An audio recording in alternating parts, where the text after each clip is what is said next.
Assalamualaikum warahmatullahi wabarakatuh.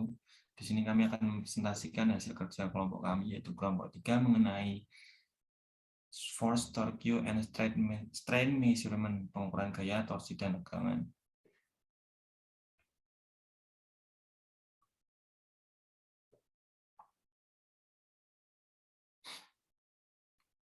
Kelompok kami beranggotakan Dinar Prambana NIM 040, Direnggarsto NIM 041, Gema Elwali NIM 055, Insa Akbar NIM 062, Muhammad Bagus NIM 077.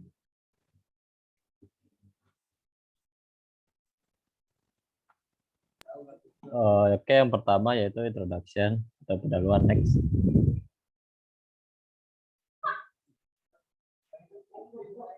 Jadi di bab ini akan mempertimbangkan metode lain untuk mengukur gaya dan torsi dan menghubungkan metode ini dengan pengukuran tegangan dasar dan analisis tegangan eksperimental. Lanjut, gaya direpresentasikan secara matematis sebagai vektor dengan titik aplikasi. Secara fisik itu adalah dorongan atau tarikan yang diarahkan. Jadi menurut hukum kedua Newton tentang gerak, seperti yang ditulis untuk partikel bermassa konstan, gaya sebanding dengan produk massa dan percepatan. Jadi dengan demikian F sama dengan 1/Gc MA, di mana 1/Gc itu proporsional konstan, di mana gaya itu mengekspresikan LBF, massa itu dalam LBM, dan akselerasi itu dalam feet per second kuadrat. Jadi GC itu mempunyai nilai 32,1739 LBM kali feet per LBF kali sec s kuadrat. Nah, dan secara numerikal itu sama dengan akselerasi graviti di dalam air. Jadi dalam sistem SI itu GC itu sama dengan 1,0 kg kali M per N S kuadrat. Jadi berat suatu benda adalah gaya yang diberikan. Jadi berat gaya adalah gaya yang diberikan pada benda tersebut oleh percepatan gravitasi di permukaan laut. Jadi sehingga F sama dengan W sama dengan mg per kg. Oke, next.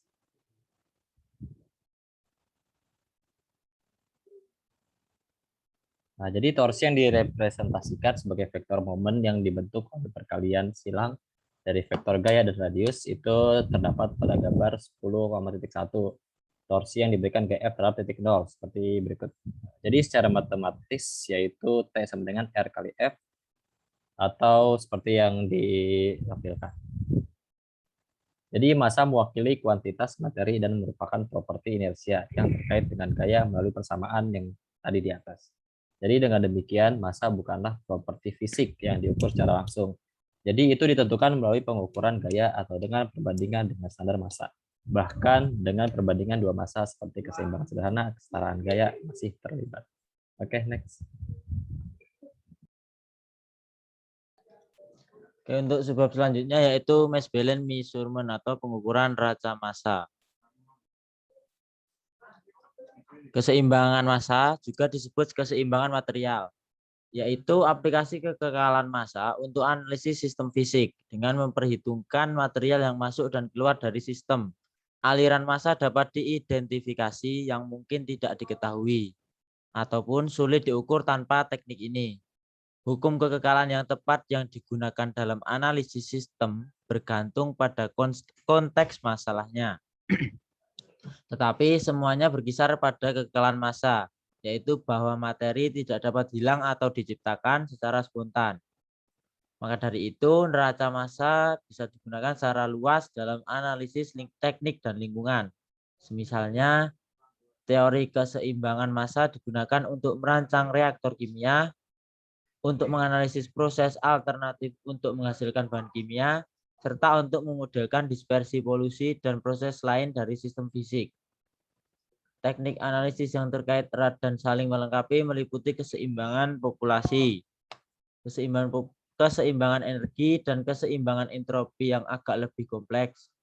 Teknik-teknik ini diperlukan untuk desain dan analisis sistem yang menyeluruh seperti siklus pendinginan. Kemudian ketika keseimbangan digunakan untuk penentuan massa, kesalahan dapat terjadi apabila koreksi tidak dilakukan untuk kekuatan daya apung udara yang mengelilingi sampel. Biasanya massa yang tidak diketahui diimbangi dengan sekelompok bobot kuningan standar. Kekuatan yang indera instrumen bukanlah kekuatan berat dari massa yang tidak diketahui dan bobot kuningan, tetapi kekuatan berat kurang gaya daya apung pada setiap massa. Jika pengukuran dilakukan dalam ruang hampa atau kuningan yang tidak diketahui dan bobot massa memiliki volume yang sama, kekuatan daya apung akan dibatalkan dan tidak akan ada kesalahan.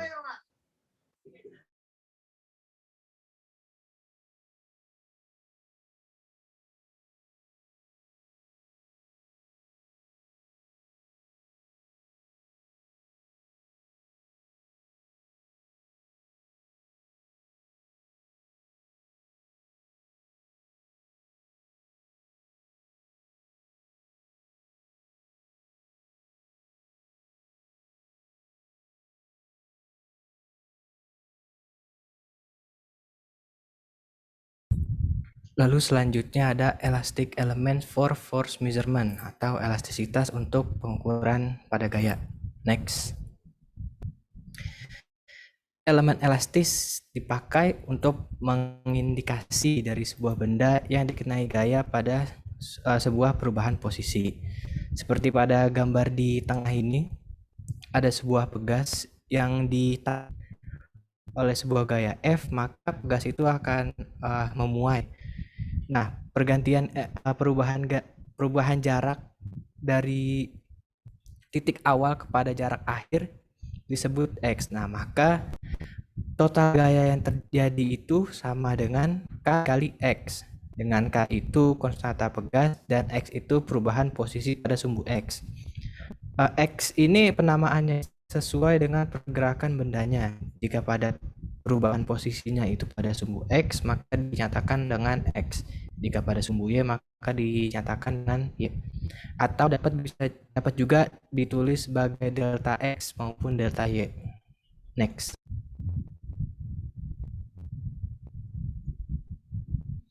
Lalu di sini ada contoh pada suatu batang pejal, di mana dengan memiliki panjang L, luas penampang A, dan juga arahnya ini terhadap sumbu Y ya, dan ditarik oleh gaya F.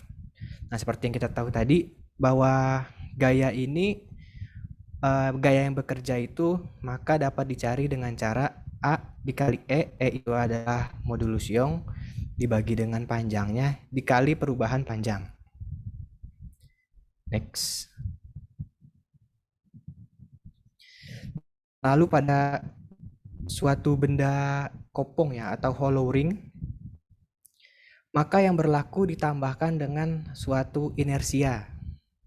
Nah, maka gaya yang berlaku atau total gaya yang berlaku yaitu 16 dibagi pi per 2 dikurang 4 per pi dikali modulus Young dikali inersianya, inersia pada sentroidnya yaitu titik tengahnya, dibagi dengan D pangkat 3. D pangkat 3 itu adalah diameter terluar, bukan yang dalam ya, tapi yang terluar, dikali oleh perubahan posisinya.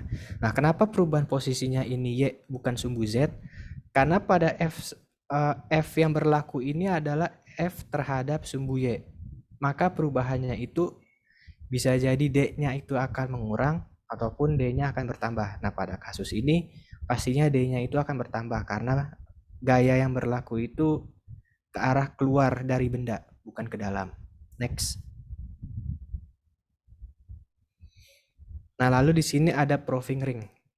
Proving ring ini biasa digunakan untuk mengukur suatu gaya yang berlaku ya. Dengan cara di sini ada vibrating reed atau R dan micrometer wheel. Nah, jika pada dua titik atas ini dikasih gaya, maka akan menyebabkan getaran kepada vibrating reel. Nah, vibrating reel ini akan mengukur sebesar mana sih defleksi dari diameternya, apakah dia besar sekali ataupun tidak terlalu besar. Nah, ketelitian proving ring ini sangat besar ya, jadi sangat teliti. Hingga ketidakpastiannya itu kecil sekali, yaitu 0,5 mikrometer. Nah, biasa juga ini dijadikan standar untuk pengukuran high tensile strength. Next.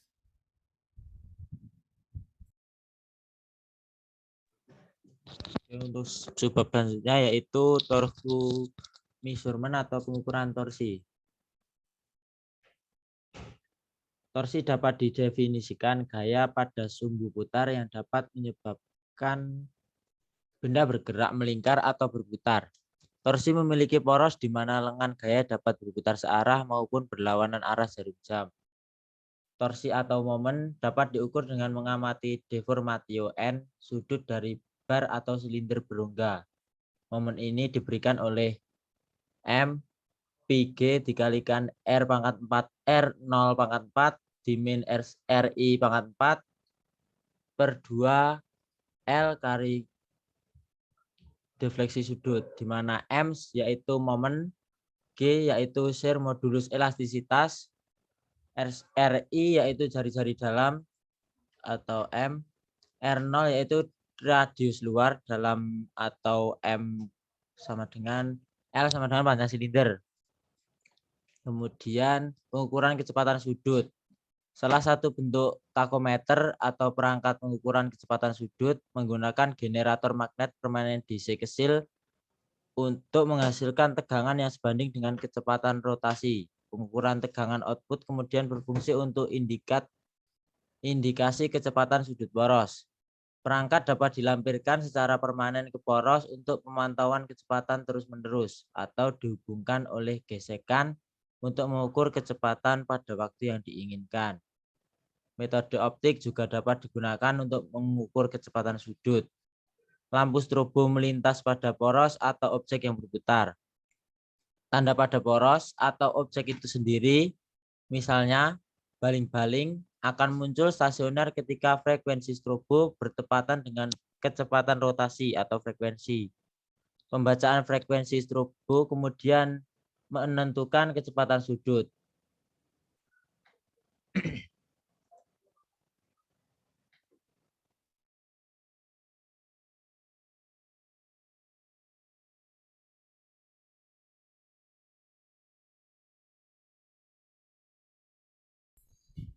Oke, selanjutnya yaitu stress dan strain, yaitu tegangan dan regangan. Next.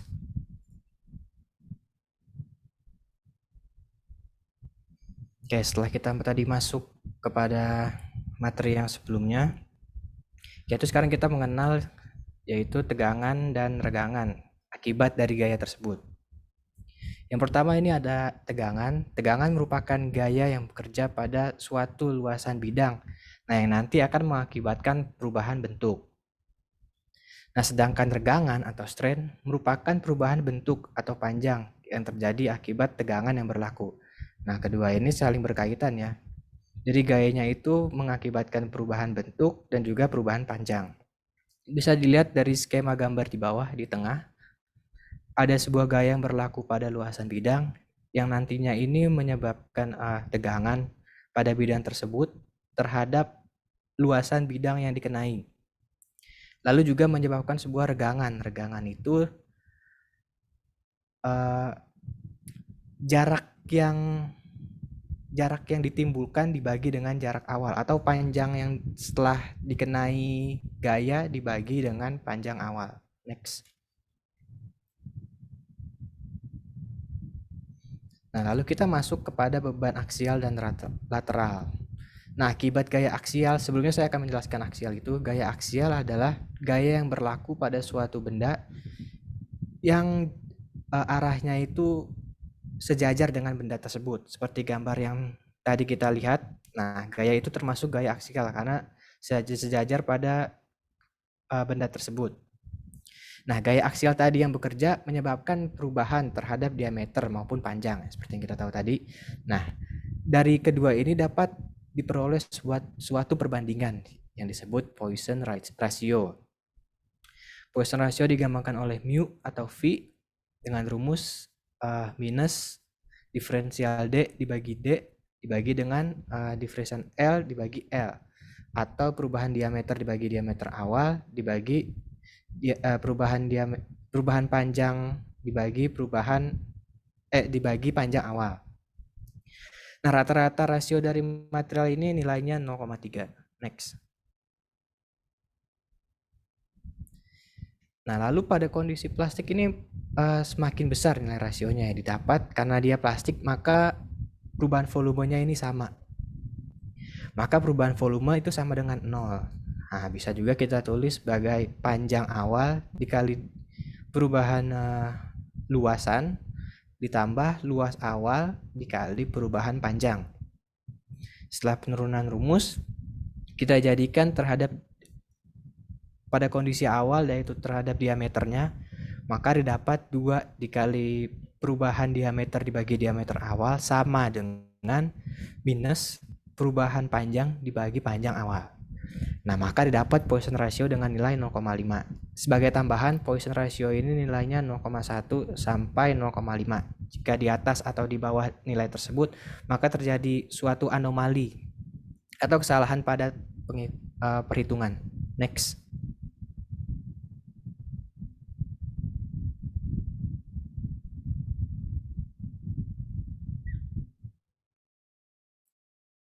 Next.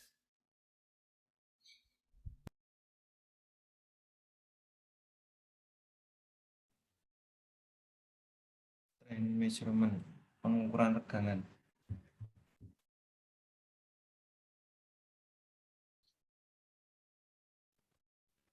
Apa itu strain gauge? Adalah transducer pasif yang digunakan untuk mengukur tegangan dan tegangan, berat, gaya, dan tekanan. Ini beroperasi berdasarkan prinsip efek piezoresistif. Pengukur dipasang ke suatu objek dengan menggunakan perekat di bawah tekanan. Karakteristik alat pengukur tegangan atau strain gauge adalah sangat presisi untuk komunikasi jarak jauh, ideal, membutuhkan perawatan yang mudah, memiliki umur operasi yang panjang, pemasangan jangka panjang, pengukur tegangan cocok.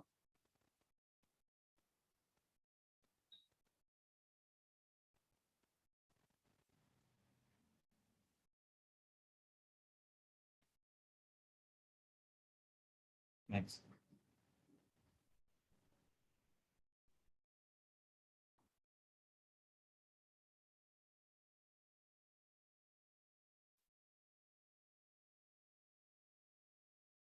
Metode pengukuran tegangan yang sederhana adalah menempatkan beberapa jenis tanda grid pada permukaan benda kerja di bawah kondisi beban nol, dan kemudian untuk mengukur deformasi grid ini ketika spesimen mengalami beban. Grid dapat dijelaskan di atau photoacted. Benang juga telah digunakan untuk menandai grid. Sensitivitas metode grid tergantung pada keakuratan dengan mana perpindahan garis grid dapat diukur. Mikroskop mikrometer jarang akan menangkap untuk melakukan ukur. Pengaplikasian pengukuran tegangan dirgantara, jembatan kabel, pemantauan rel, torsi dan manajemen daya pada peralatan berputar, tegangan sisa, pengukuran tekanan dan torsi, pengukuran lentur dan refleksi, pengukuran tegangan, regangan, dan konversi.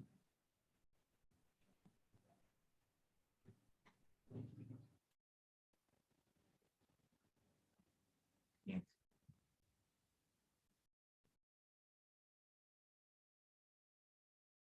Bab 7. Electrical Resistance Strain Gauge, pengukuran tegangan tahan listrik.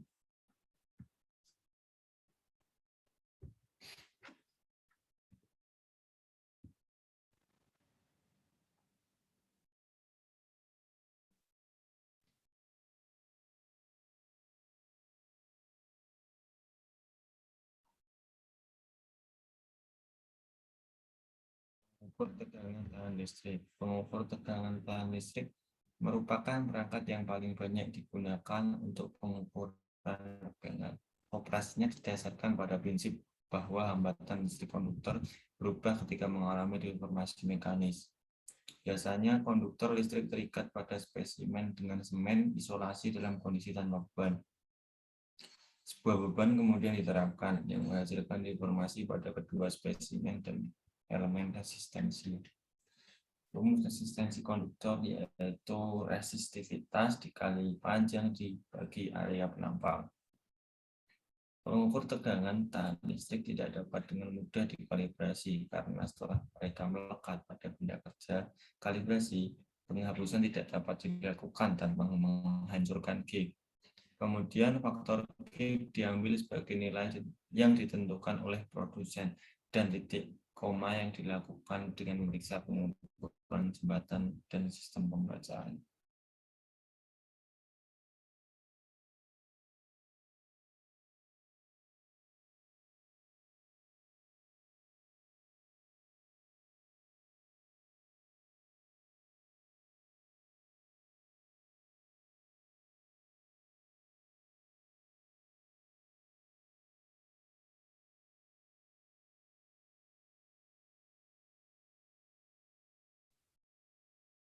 Tiga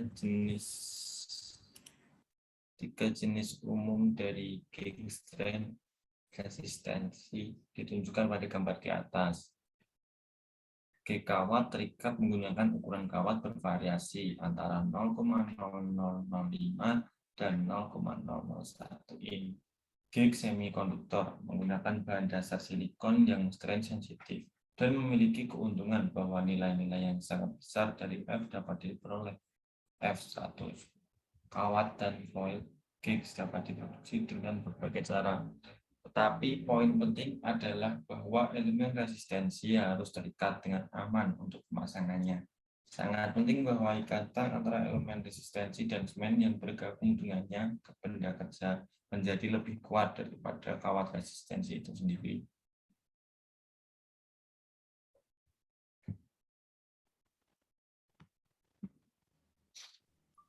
Oke, yang selanjutnya yaitu ada measurement of resistance strain gauge output atau pengukuran tegangan resistensi atau keluaran pengukuran. Next. Jadi strain gauge adalah komponen elektronika yang biasa digunakan untuk mengukur suatu deformasi maupun strain. Jadi alat ini mempunyai bentuk foil berupa logam yang mempunyai sifat isolasi yang ditempelkan pada benda uji yang akan diukur tekanannya. Jadi dan tekanan itu yang akan dihasilkan dan didapat dari pembebanan. Jadi cara kerjanya itu adalah jika tekanan yang terjadi pada benda mengalami perubahan, maka kawat logam akan mengalami deformasi dan nilai tahanan pada alat pun berubah. Jadi perubahan pada tahanan selanjutnya dimasukkan ke dalam rangkaian listrik berupa jembatan Wheatstone. Setelah itu akan diketahui berapa besarnya tahanan pada strain gauge. Next. Nah, tegangan yang ada pada detektor itu diberikan oleh persamaan seperti berikut. Dengan persamaan 10.33 bisa dilihat. Jadi jika jembatan seimbang EP sama dengan 0, maka kita anggap bahwa pengukuran tegangan mewakili R1. Dalam rangkaian ini dan perangkat pembacaan impedansi tinggi berasumsi bahwa jembatan seimbang pada kondisi regangan 0 dan regangan pada pengukur epsilon menghasilkan perubahan resistansi delta R1. Jadi R1 itu akan digunakan untuk mewakili resistansi pengukuran pada kondisi regangan 0. Terus persamaan regangan akibat tegangan bisa dilihat dengan persamaan 10.34, lalu dengan persamaan untuk pemecah perubahan resistensi seperti di layar atau persamaan 10.35. Next.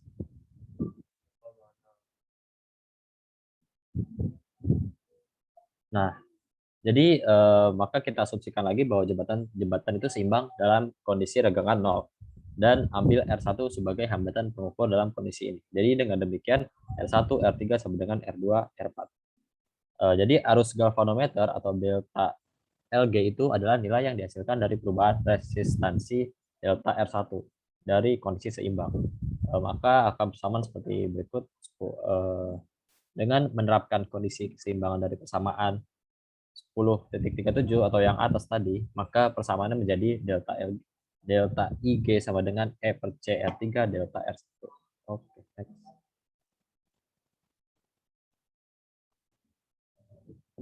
Yang selanjutnya yaitu ada temperature compensation atau kompensasi suhu. Next.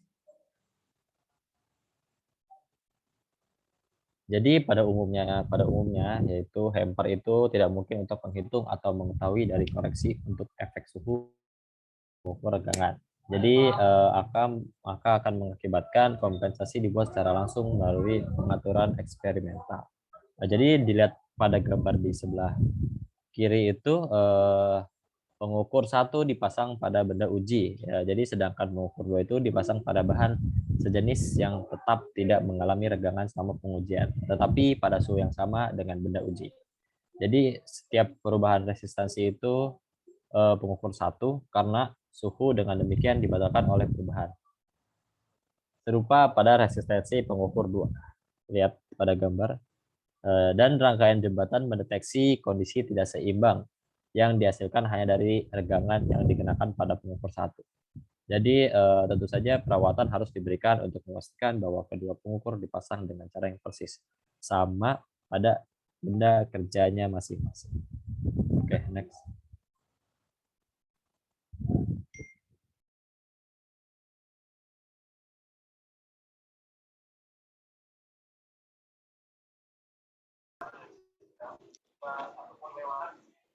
Untuk subbab selanjutnya yaitu tentang pengukuran regangan Rosset.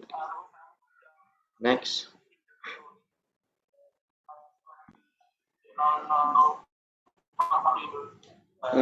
Jenis-jenis dari pengukuran strain gauge Rosset yaitu yang pertama ada membran Rosset strain gauge, yaitu yang dapat digunakan untuk mengukur perpindahan, kecepatan, tekanan, dan gaya, serta untuk mengukur regangan elastis dari bahan dan struktur yang dikembangkan di bawah beban dinamis dan statis.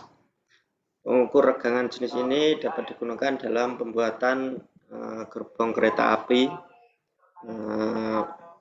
penerapan dalam teknik mesin, itu pesawat terbang dan produksi rudal dan juga industri lainnya. Gambar dari membran Rosset strain gauge jenis ini itu ada di gambar bawah ini. Lalu jenis yang kedua ada T-Rosset strain gauge, yaitu pengukur regangan Rosset 2 elemen. Dalam T-Rosset, kedua kisi tersebut saling tegak lurus seperti pada gambar di samping berikut ini. Lanjut.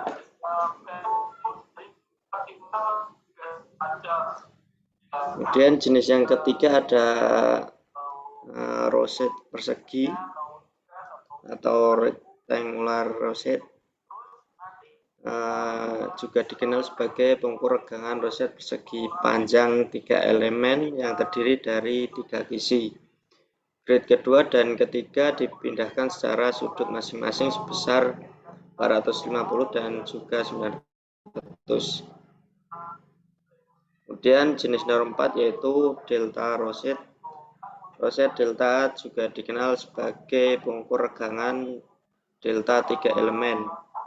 Grade kedua dan ketiga berjarak 600 dan 1200 dari grade pertama. Lanjut.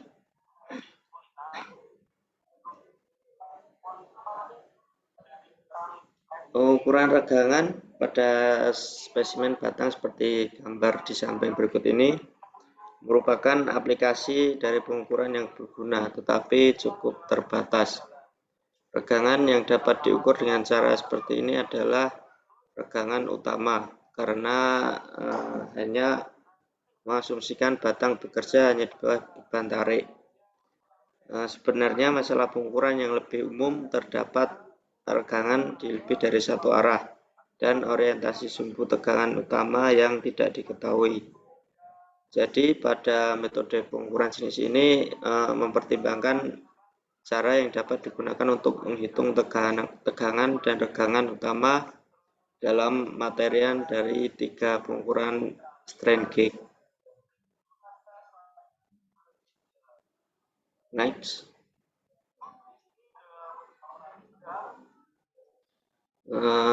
Gambar ini merupakan jenis rectangular strain gauge. Dapat dilihat pada persegi panjang di atas, terdapat 3 pengukur regangan yang diorientasikan seperti pada gambar. Dan 3 regangan yang diukur oleh pengukur ini yaitu E1, E2, dan E3 untuk regangan utama pada kondisi seperti ini yaitu didapatkan persamaan seperti di bawah ini. Lalu untuk tekanan utamanya juga didapatkan persamaan seperti berikut ini. Lanjut. Tekanan geser maksimum diberikan oleh Tmax, dirumuskan sebagai berikut. Persamaan yang di atas berikut ini. Lalu untuk mencari sumbu di mana stres maksimum delta max terjadi dapat dicari dengan sudut theta seperti berikut.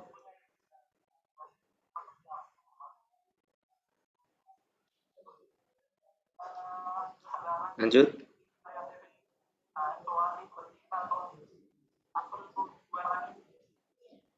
Kemudian ini merupakan delta strain gauge di mana tekanan utamanya didapatkan persamaan seperti misalkan berikut ini, persamaan 10.46. Lalu regangan utamanya didapatkan seperti persamaan 10.47 ini.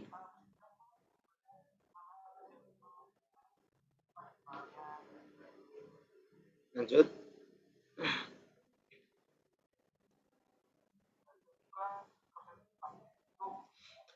Lalu subbab yang terakhir yaitu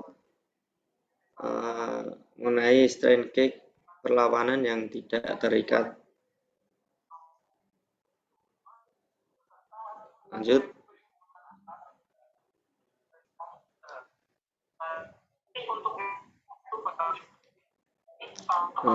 Mekanisme dari alat pada gambar di atas yaitu di mana tugas menahan kedua plat dalam posisi dekat, sedangkan filamen kawat harus direntangkan di sekitar pin pemasangan seperti pada gambar di atas berikut ini.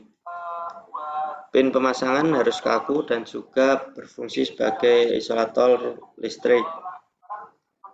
Saat plat A yang bawah ini bergerak relatif terhadap B, regangan dikenakan pada filamen ini, sehingga yang dapat diketahui melalui pengukuran ini adalah perubahan resistansi. Perpindahan yang diizinkan pengukur komersial sebesar 0,0015 in atau sebesar 0,038 mm dan diameter kawat biasanya kurang dari 0,001 inci atau sebesar 0,025 mm.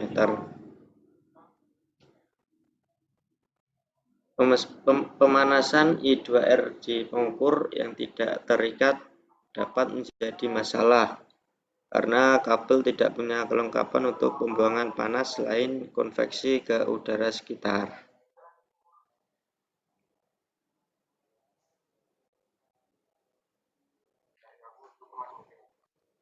Next.